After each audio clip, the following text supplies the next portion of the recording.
প্রলয়ঙ্কারী ঘূর্ণিঝড় রেমালের ধ্বংসযজ্ঞের আর্তনাদের হাহাকারে ভারী উপকূলের পুরো আকাশ। গৃহহারা হয়ে প্রবল ঝড়ের মধ্যে কান্নায় ভেঙে পড়া উপকূলীয় জেলা বরগুনার ধুপতি গ্রামের সোবাহার শরীফ ও স্ত্রীর এমন একটি ভিডিও সামাজিক মাধ্যমে ভাইরাল হয়েছে। গতকাল একটি ভিডিও ধারণ করার সময় এই দৃশ্য দেখা যায়। ভিডিওটি ধারণ করেছিলেন একজন স্বেচ্ছাসেবক ক্যামেরার স্থানীয় মানুষ। পরবর্তীতে সেটি সামাজিক মাধ্যমে ভাইরাল হয়ে পড়ে। ভিডিওতে দেখা যায় বৃদ্ধা বৃষ্টিতে ভিজে আর্তনাদ করছেন।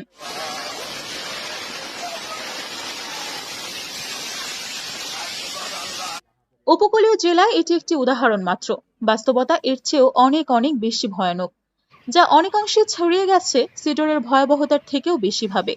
বিধ্বস্ত বসতবাড়ি, ফসলের মাঠ, ডুবে আছে নিম্ন অঞ্চল। বিশুদ্ধ পানি, খাবার, মেডিসিন, পোশাক, স্থায়ী বসত সবকিছুর সংকট প্রবল এই উপকূলীয় জেলা বরগুনায়। এই উপকূলে জরুরি ত্রাণ পর্যাপ্ত আসছে না। তবে ভিডিও দেখে বৃদ্ধ দম্পতি ও তার পরিবারের পাশে খাবার, পোশাক, ওষুধ নিয়ে দাঁড়ায় ইগনাইট দ্য নেশন নামের তরুণ একটি সংস্থা। তবে ঘূর্ণিঝড়ে ক্ষতিগ্রস্তদের সহযোগিতার আশ্বাস দিয়েছেন জেলা প্রশাসক। ৩,৩০০ মতো ঘরবাড়ি বিধ্বস্ত হয়েছে সম্পূর্ণরূপে এবং ১৩,০০০ মতো ঘরবাড়ি আংশিক ক্ষতিগ্রস্ত হয়েছে।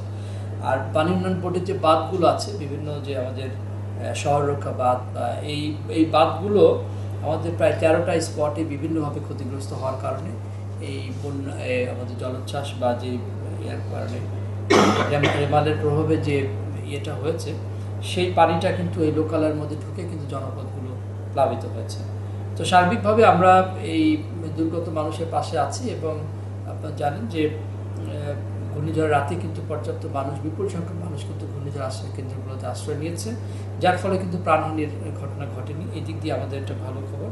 তো আমরা তাদের এই সার্বিক যে পরবর্তী পুনর্বাসন বা তাদের পাশে বা তাদের কী কী ক্ষয়ক্ষতি, সেই আলোকে আমরা তাদের পাশে দাঁড়ানোর জন্য সব প্রস্তুতি নিয়ে রেখেছি এবং সেভাবে কার্যক্রম। উপকূলীয় অঞ্চল বরগুনায় বাঁধ ক্ষতিগ্রস্ত ১২ কিলোমিটার, কৃষি জমি প্লাবিত ৬,০০০ হেক্টর জমি, মাছের ঘের ও উন্মুক্ত জলাশয়ে প্লাবিত ৪,১৫৭ হেক্টর।